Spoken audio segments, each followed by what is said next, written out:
Buenas noches, señores. Buenas noches, profesor.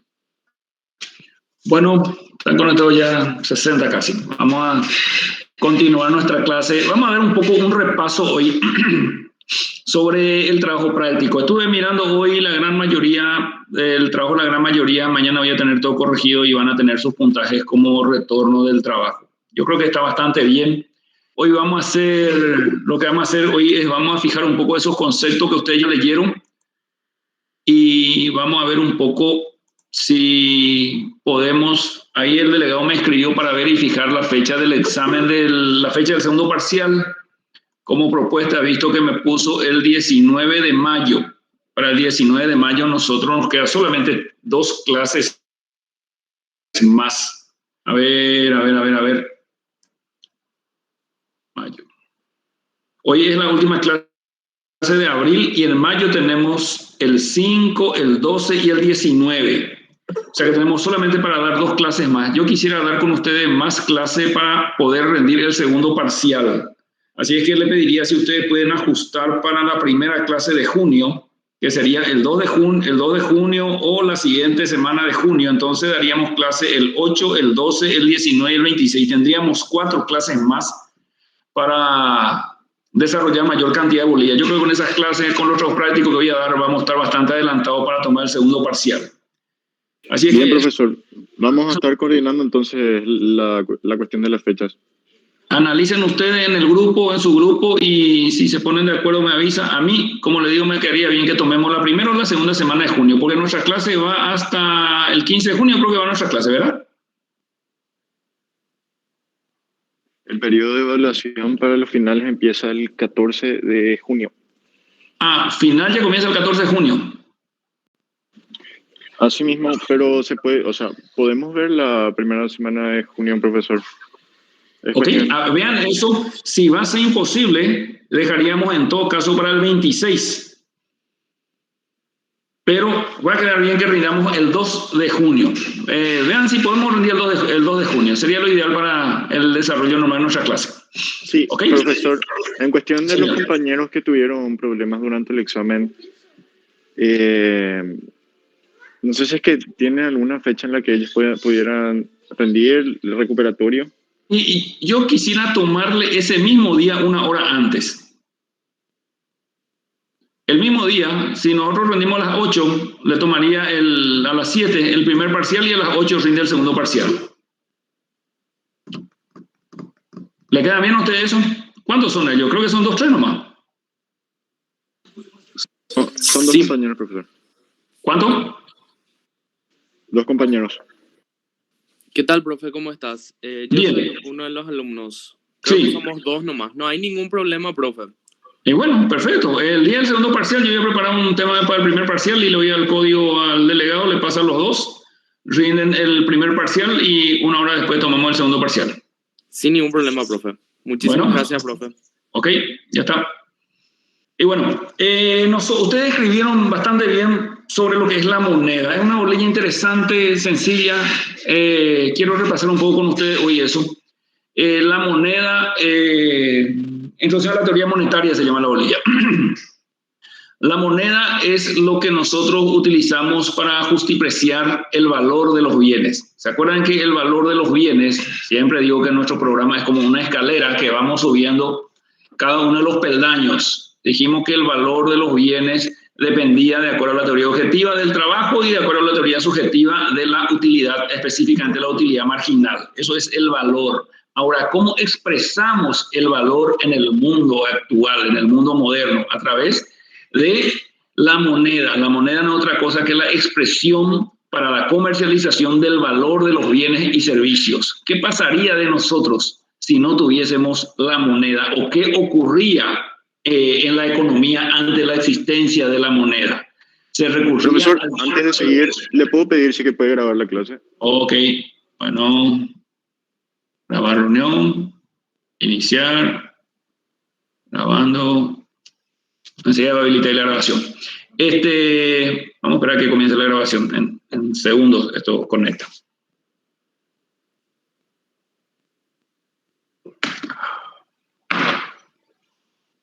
Ok, sí, va a conectar. Estamos diciendo de que antes de la existencia de la moneda como tal, recurría el sistema o las sociedades primitivas recurrían al trueque. Era una forma que ayudaba a realizar las comercializaciones de los bienes y servicios, porque la sociedad en una primera instancia muy embrionaria trataba el hombre de autoabastecerse. Nosotros dijimos que la economía nació con la propia existencia del hombre. El hombre que vivía siempre en sociedad, el hombre fue un ser gregario toda la vida, trataba de abastecerse con la agricultura, la pesca, la caza, pero de cualquier manera siempre iba necesitando por las propias actitudes del hombre también algunos bienes que no podían conseguir. Entonces se inició el proceso de trueque para obtener esos bienes. No es otra cosa que el intercambio de bienes por bienes. Ahora, el trueque tiene sus falencias, sus dificultades. ¿Cuáles serían esas dificultades que nosotros podemos observar de buena primera y así rápidamente? ¿Cuáles son las deficiencias o los problemas que trae el trueque como un sistema de comercialización o en un sistema de comercialización?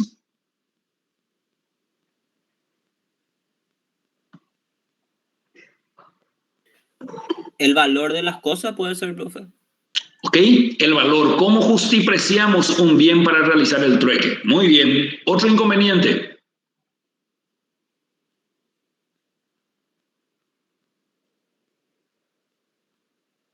¿Qué otro inconveniente tendría una comercialización en base al trueque? La utilidad que se le pueda dar a ese bien. A ese bien. ¿Ok? Sí, también. O sea que si yo voy a un sistema de trueque, puedo pretender un bien que para mí va a ser útil. Por decir así, yo estoy necesitando carne. En una sociedad primitiva estamos hablando de época del trueque.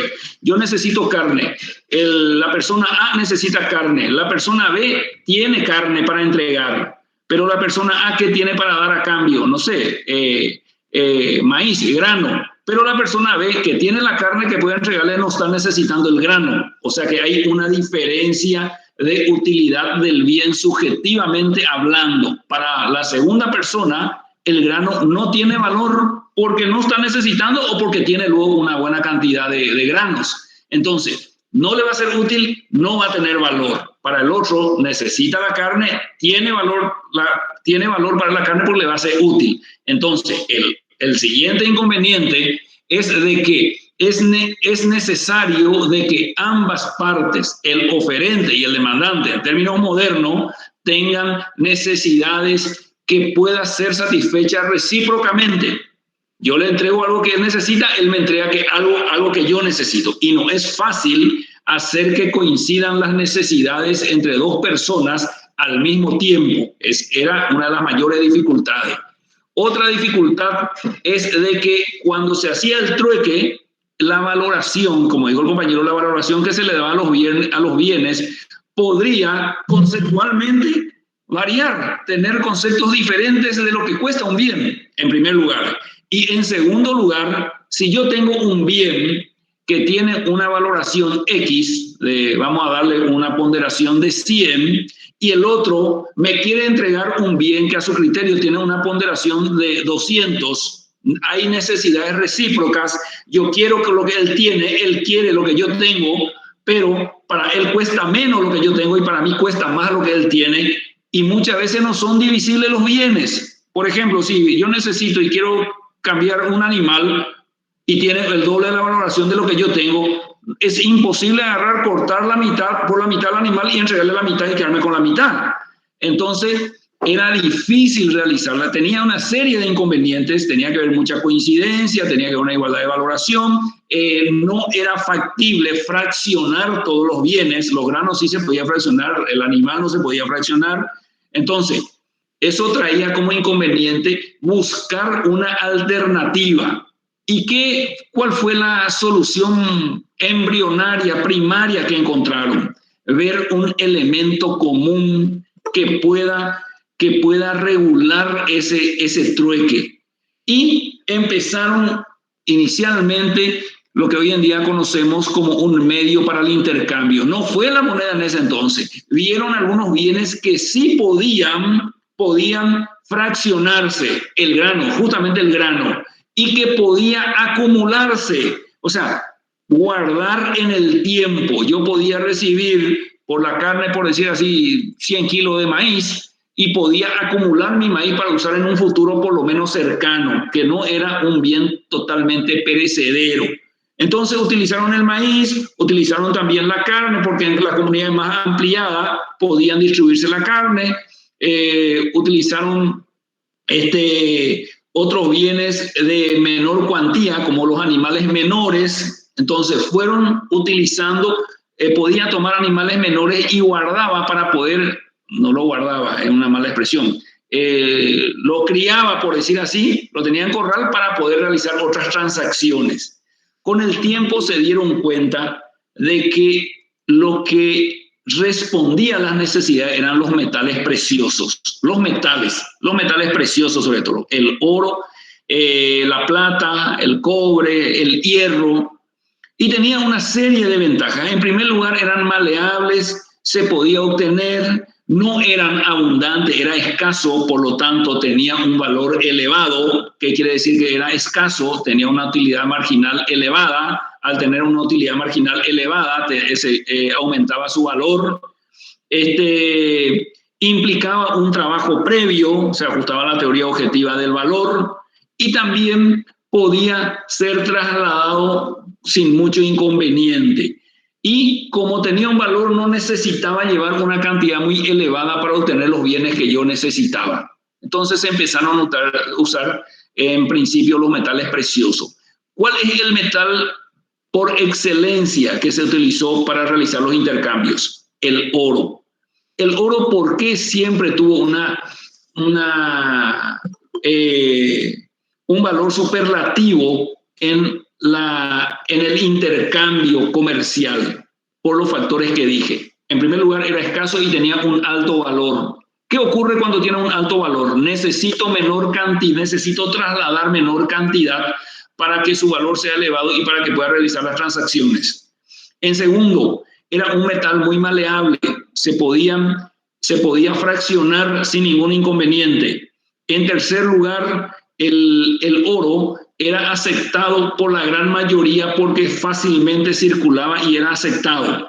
Y en cuarto lugar, el oro también no perdía su valor con el tiempo. Entonces se empezó a utilizar el oro en bruto. El oro en bruto se utilizó, se realizaba el canje por el metal precioso, guardar el metal precioso, con eso yo adquiría otros bienes y así sucesivamente. Hasta que, con el transcurso del tiempo, ya en una época del comercio casi desarrollada, se iban los metales, vendía mi mercadería con el oro, vamos a entrar en el oro, cambiaba por el oro la mercadería y con eso yo me iba a los almacenes a comprar las otras mercaderías que necesitaba. Ya existía una suerte de canalización de la comercialización a través de los negocios o los grandes almacenes. El almacenero recibía el metal precioso y le entregaba la mercadería. Muchas veces el metal precioso no se fraccionaba para entregarle al almacenero. Se llevaba un lingote de oro, por decir así, se traía la mercadería por la mitad del valor del oro, no era necesario cortar, se quedaba ese metal en el almacén. ¿Y qué hacía el almacenero? Le daba un certificado de que quedaba depositado tantos gramos de oro en ese almacén. Se iba con su certificado, que era una suerte de recibo de que estaba resguardado ahí una parte del metal que él llevó, y cuando necesitaba venía con su recibo y retiraba más mercadería. Ese era el mecanismo que se usaba. Con el tiempo se dio cuenta de que si él tenía un certificado, no era necesario irse él al almacén a comprar las mercaderías que necesitaba.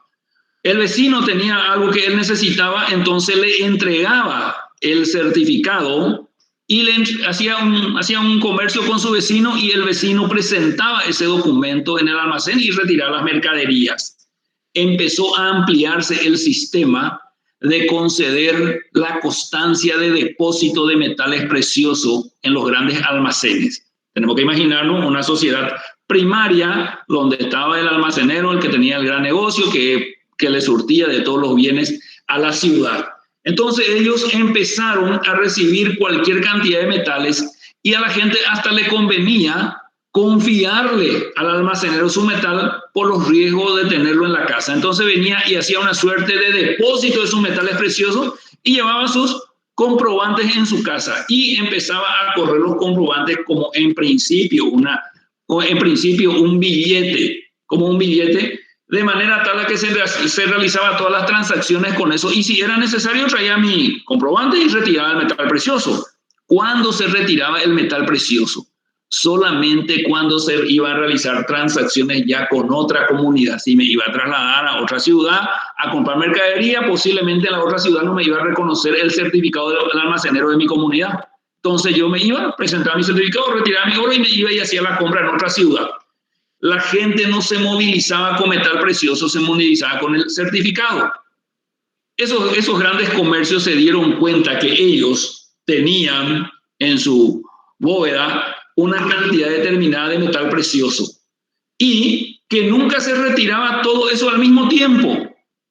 Siempre guardaba un 90% de los metales preciosos y lo que venían a retirar era un 10%. Se avivaron y dijeron, si yo tengo aquí en reserva 90% de los metales y solamente el 10% lo que se convierte, la convertibilidad que se convierte del recibo en metal precioso, yo puedo conceder mayor cantidad de certificados de los metales que tengo depositado.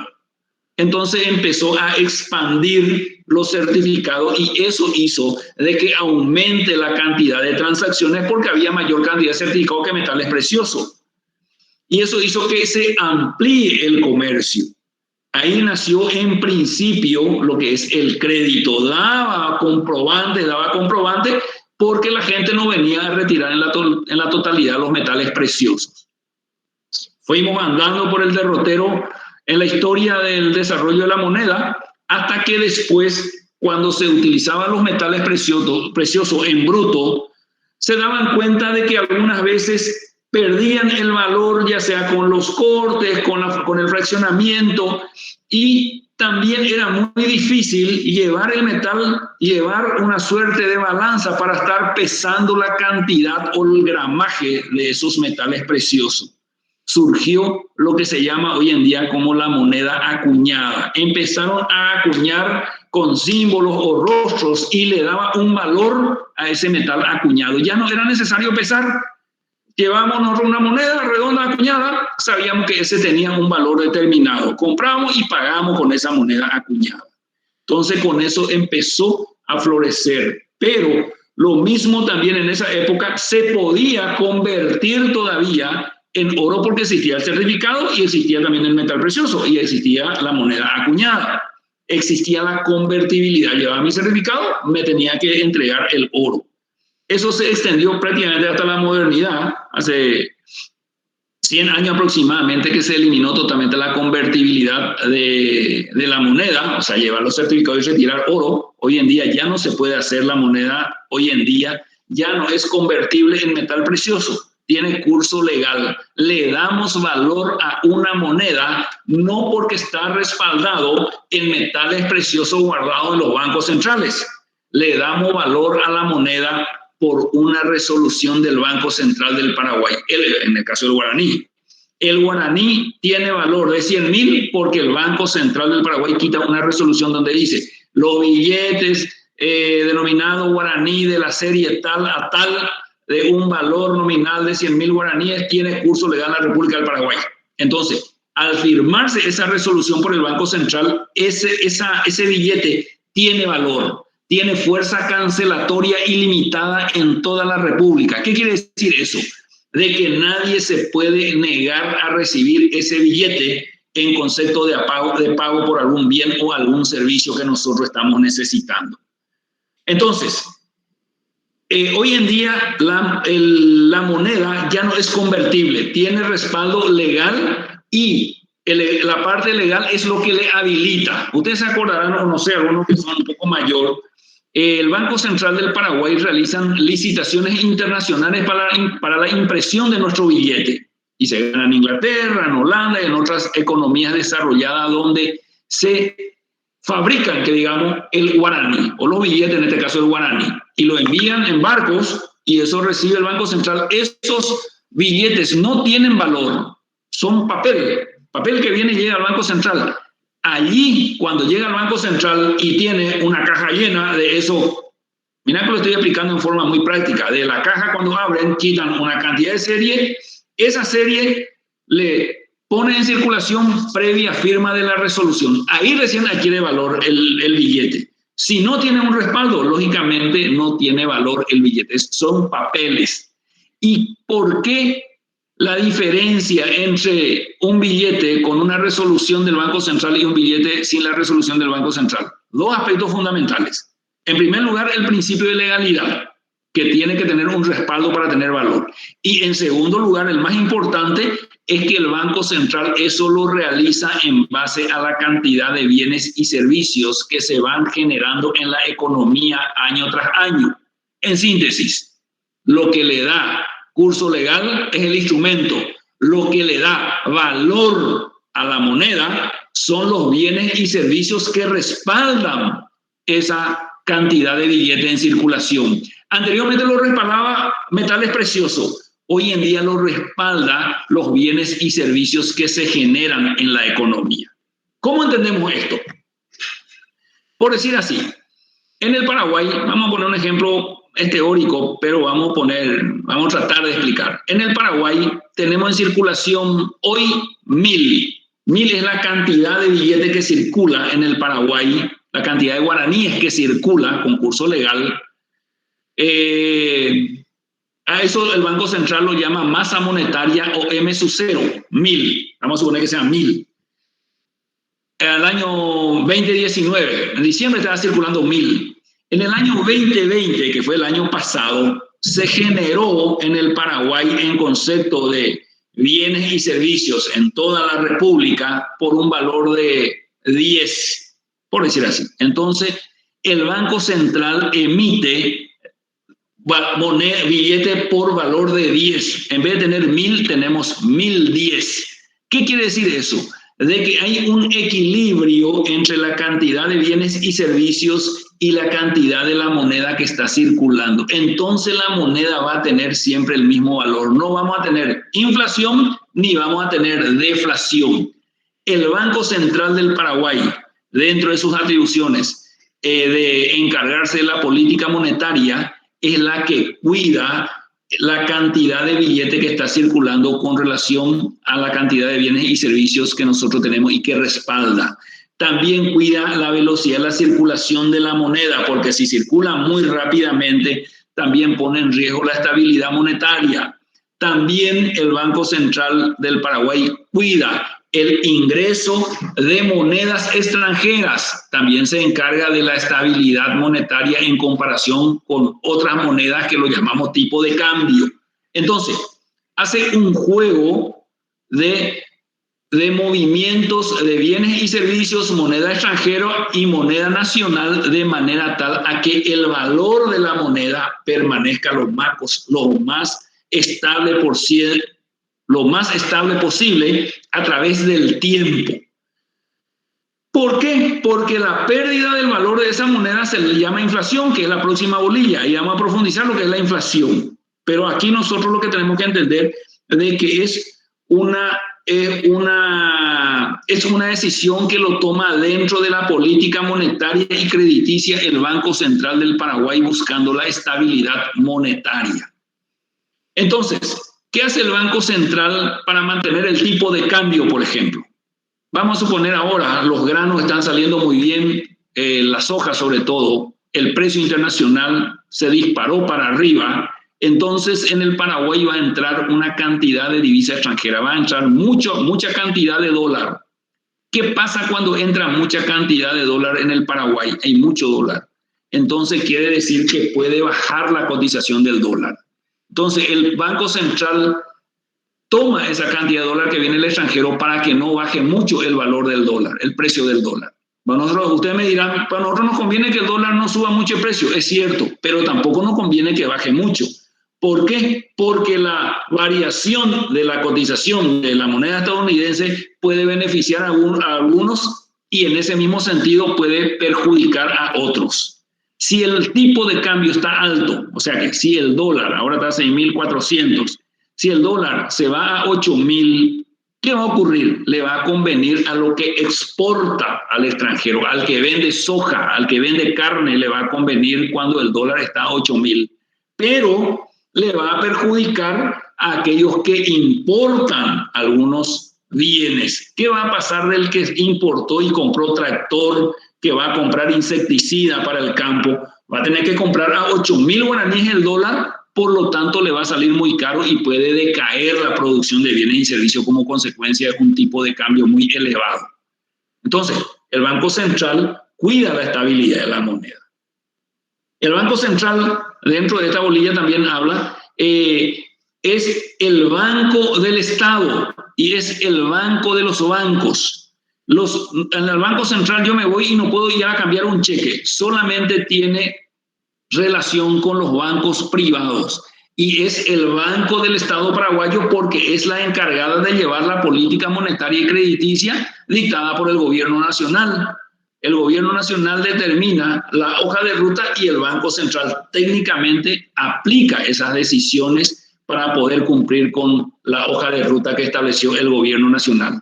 Por eso el Banco Central del Paraguay tiene autonomía y tiene autarquía. O sea que pueden establecer sus propias disposiciones legales con el objetivo de mantener aquellas metas que se ha propuesto. Por ejemplo, como dijimos, mantener una tasa inflacionaria relativamente baja. ¿Alguien me puede decir en la clase cuánto es la tasa de inflación en el Paraguay o cuánto fue la tasa de inflación en el Paraguay en el año 2020? Más o menos, ¿cuánto fue?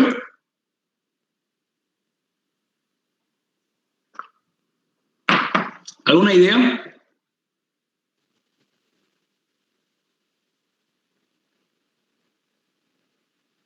¿Nadie tiene idea?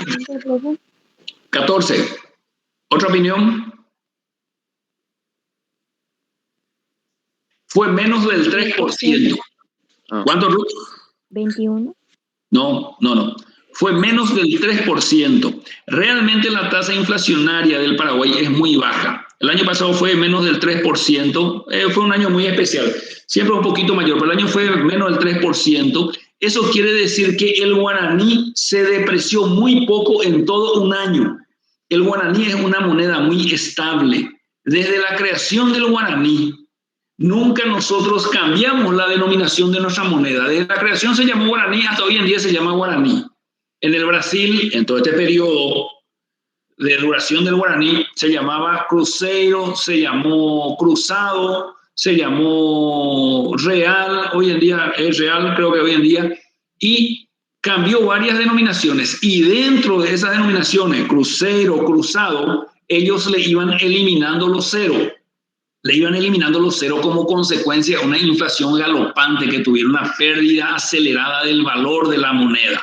Entonces, para solucionar eso, cambiaban la denominación de la moneda. Te escucho, Ruth. 2,2%. 2,2, ok, ahí está. Sí, fue menos del 3%. Y entonces, el guaraní está diciendo, como la tasa inflacionaria es baja, se proyectó en el tiempo. Nosotros, cuando cayó Strong en el año 1989, el dólar estaba, creo que, a 126 guaraníes al tipo de cambio oficial. Y en el mercado paralelo estaba aproximadamente a 400 guaraníes.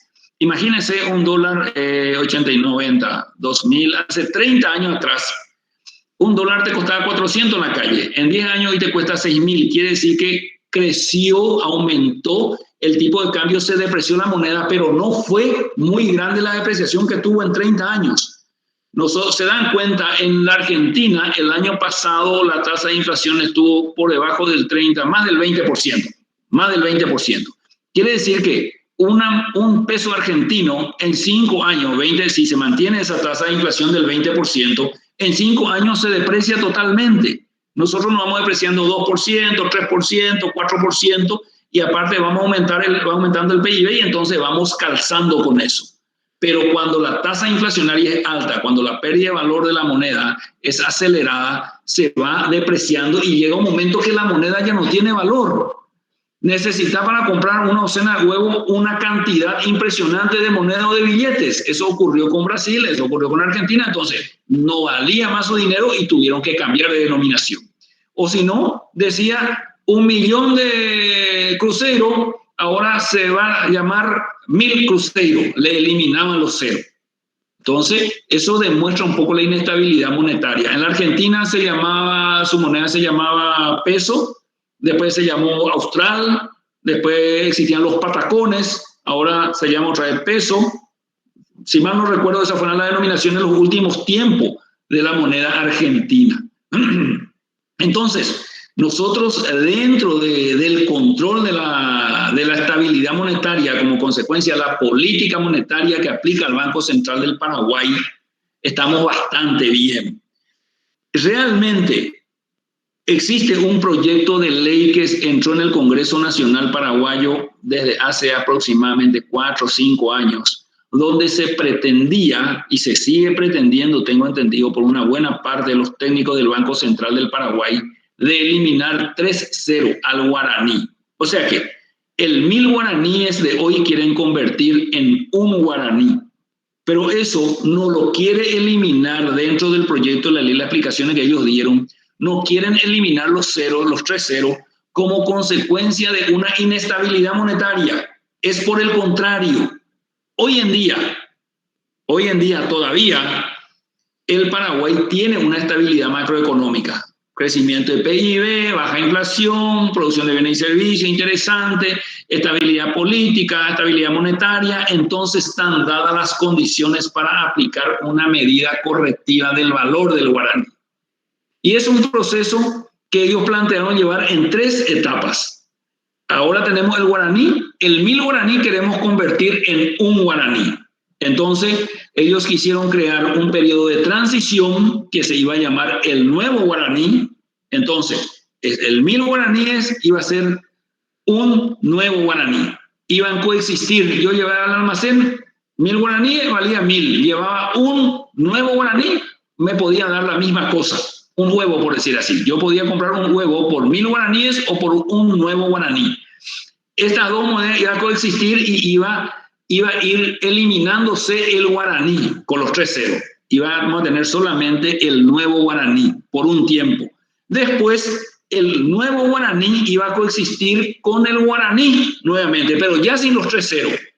Entonces, yo podía comprar por un nuevo guaraní un huevo y por un guaraní, que era un guaraní, no nuevo guaraní, podía comprar un huevo y iba a tener el mismo valor. Entonces, en el transcurso de 4 o 6 años, yo iba a tener una nueva moneda que iba a llamarse otra vez guaraní, pero sin tener los 3 ceros.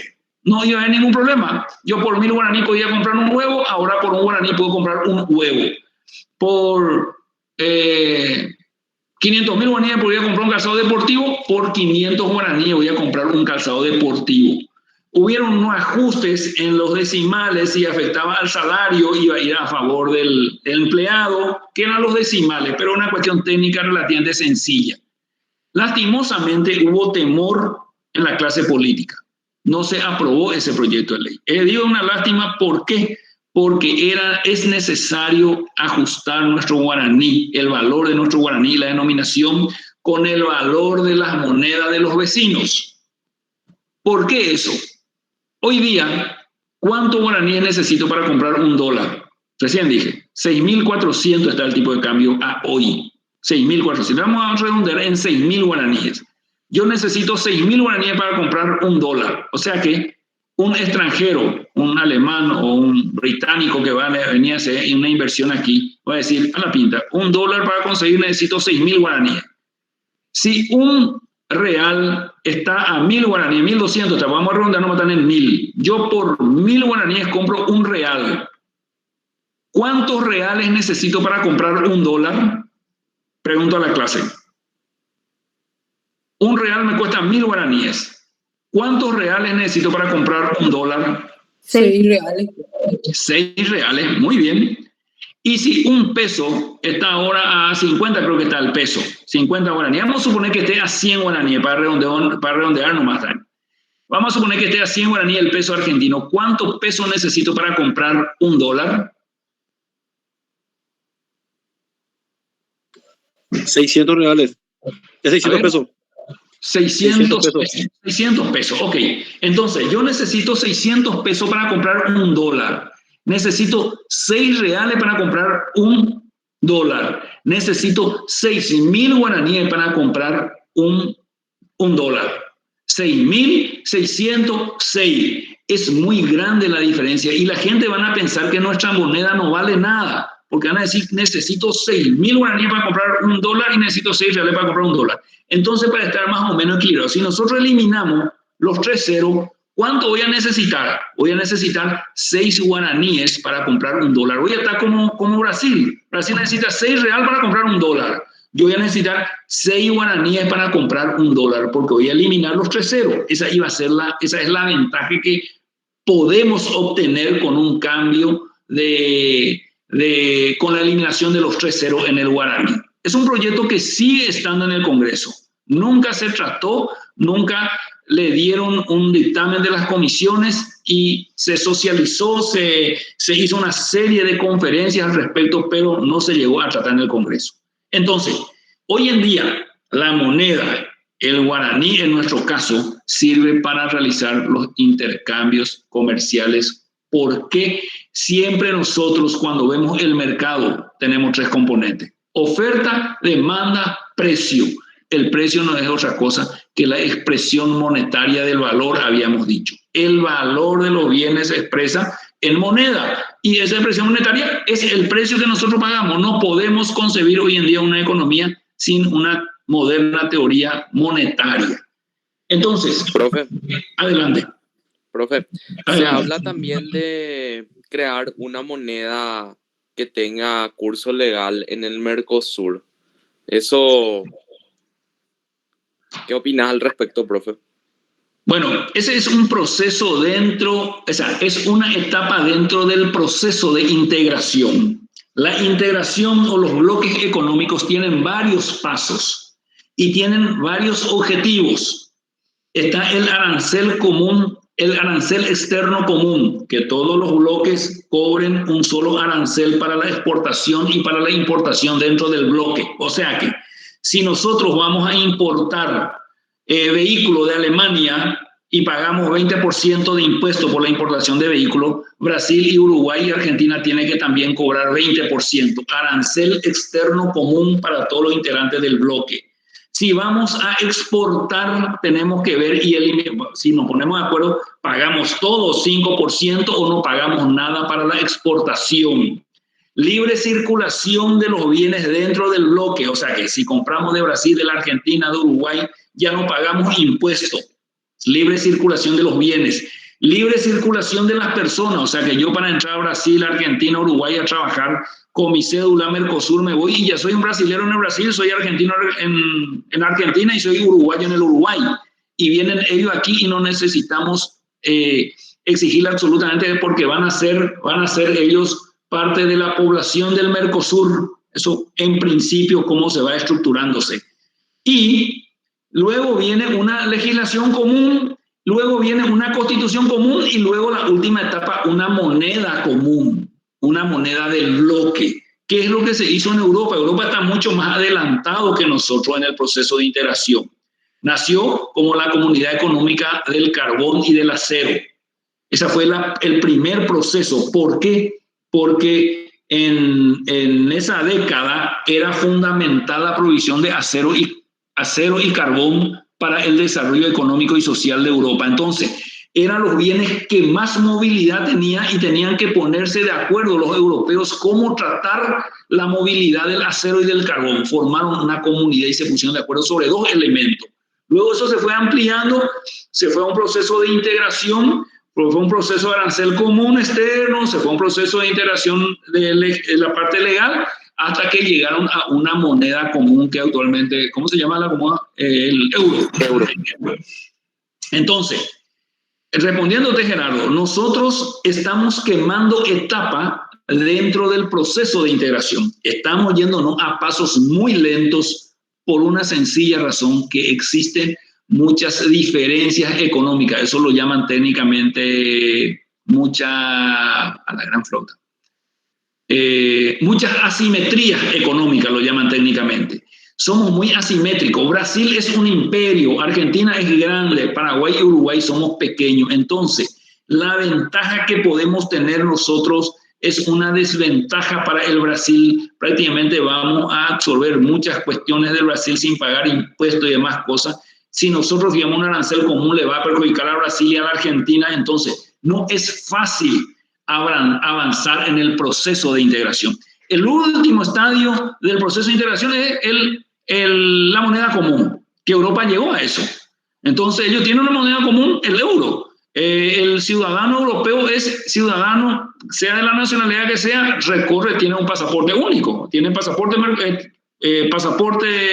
Unión Europea, es azul, tiene así una estrellita ahí alrededor. Ellos son ciudadanos europeos, no son ya alemanes, franceses, españoles, etc.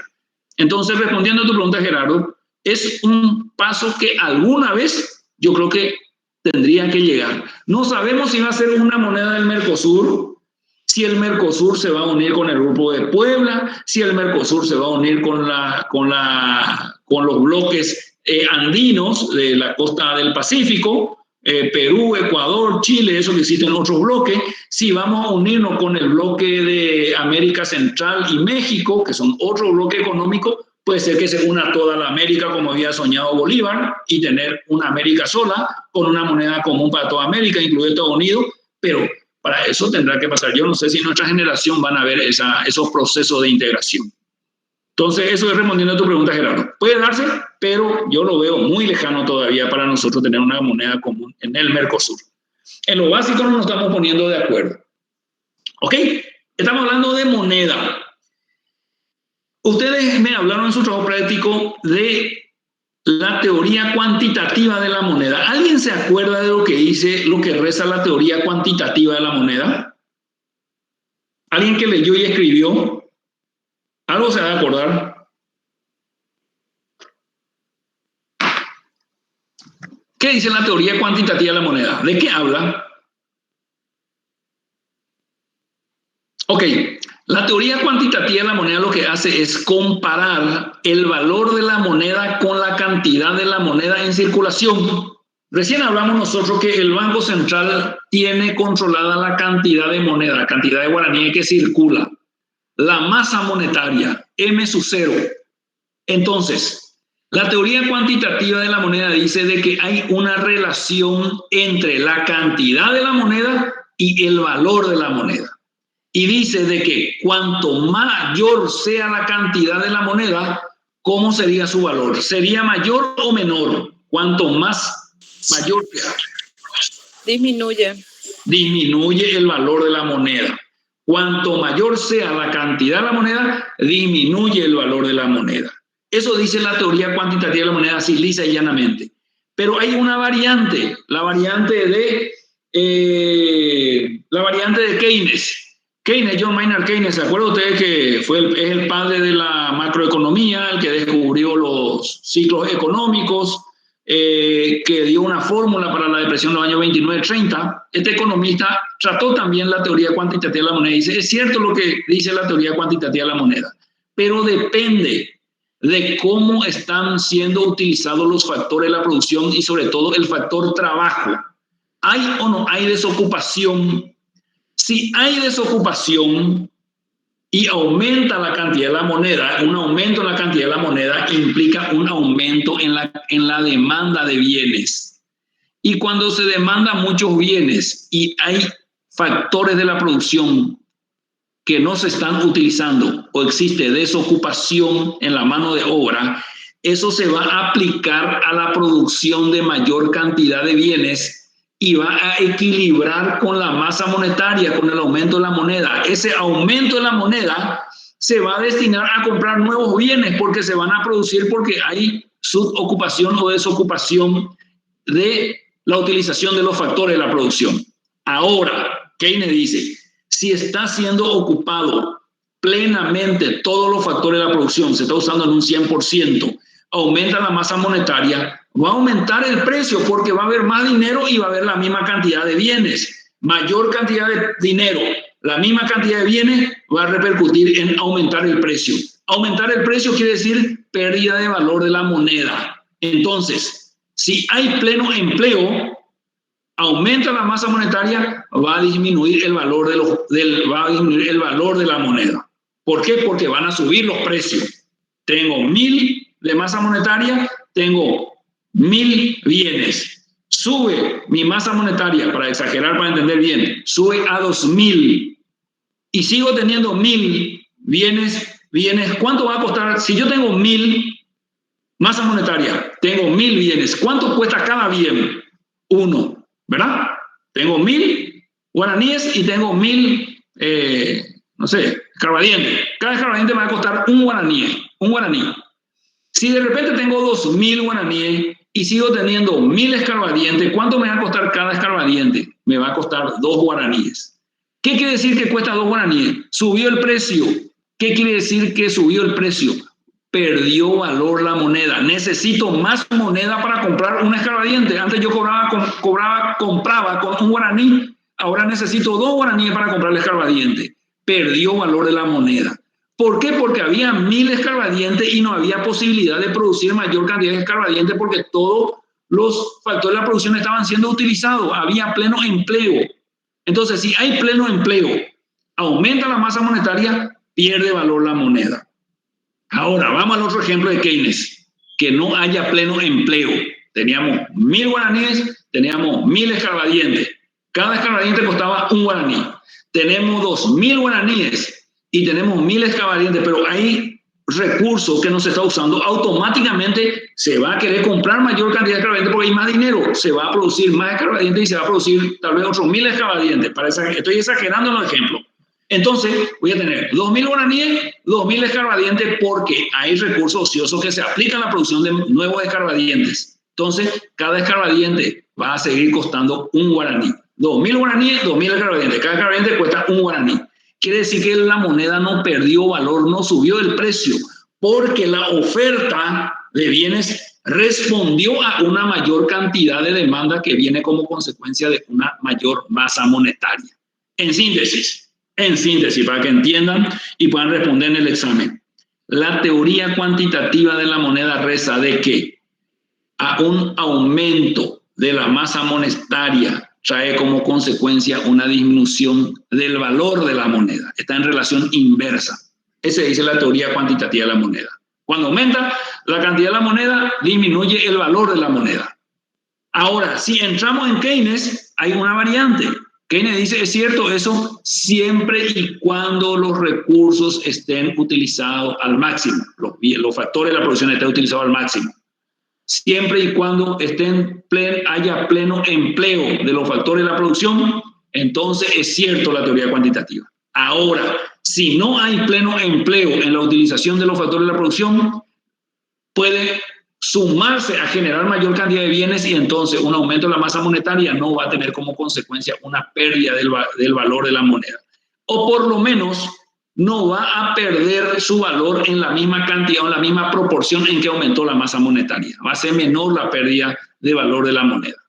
Acuérdense esto.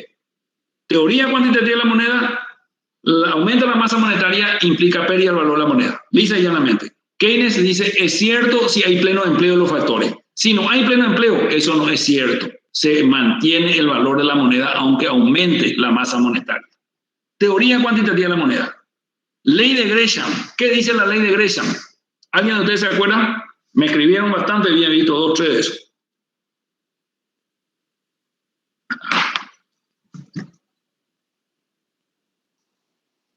¿Qué decía don Gresham?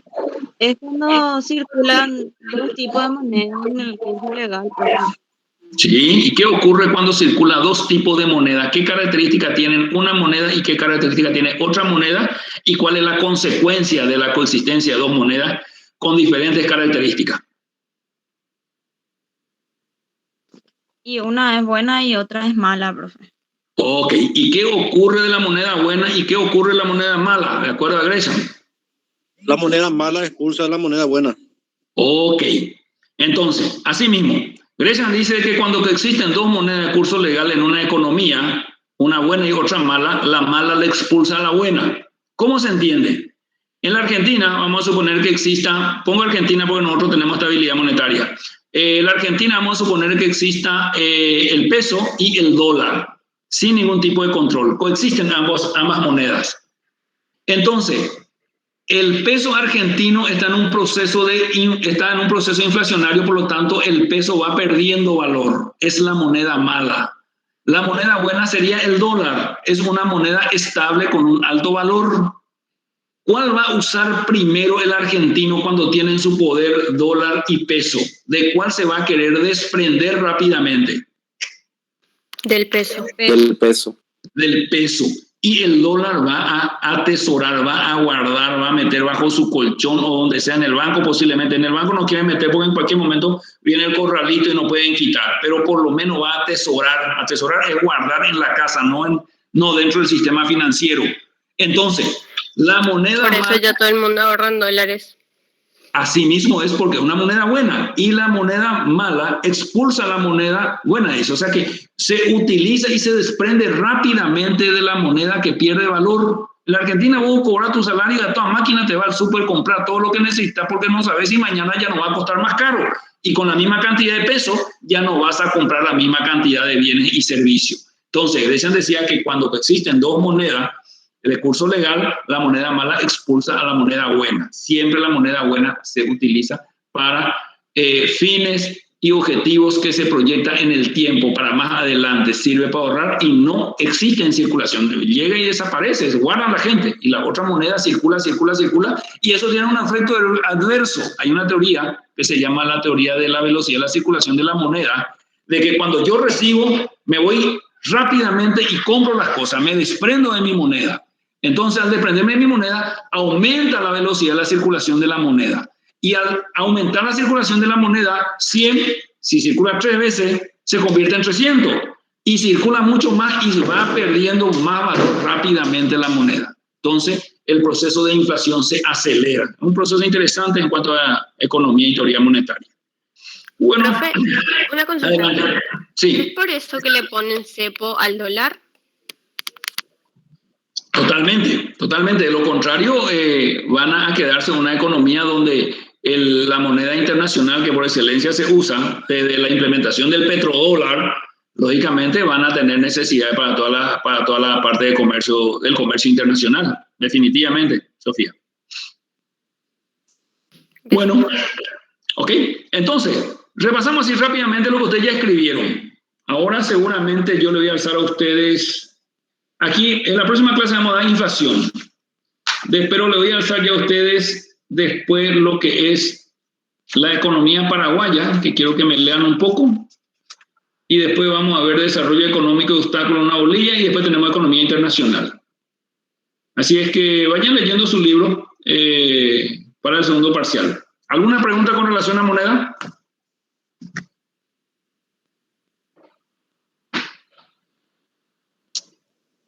Bueno, que tengan buenas noches. No hay preguntas. Señor Guillermo. ¿No escuchaste de la criptomoneda todavía? Sí, la criptomoneda es una moneda que tiene una particularidad en el sentido de la falta de existencia física. Es una moneda creada que hoy en día va ganando valor, de hecho ganó mucho valor desde su creación, y cuanto más aceptación tenga, ese valor va a ir disparándose para arriba. No es sencilla todavía la utilización por la falta de aceptación en los negocios de nivel medio para abajo, pero en las grandes transacciones, si se sigue utilizando, va a ir desplazando a muchas monedas fuertes.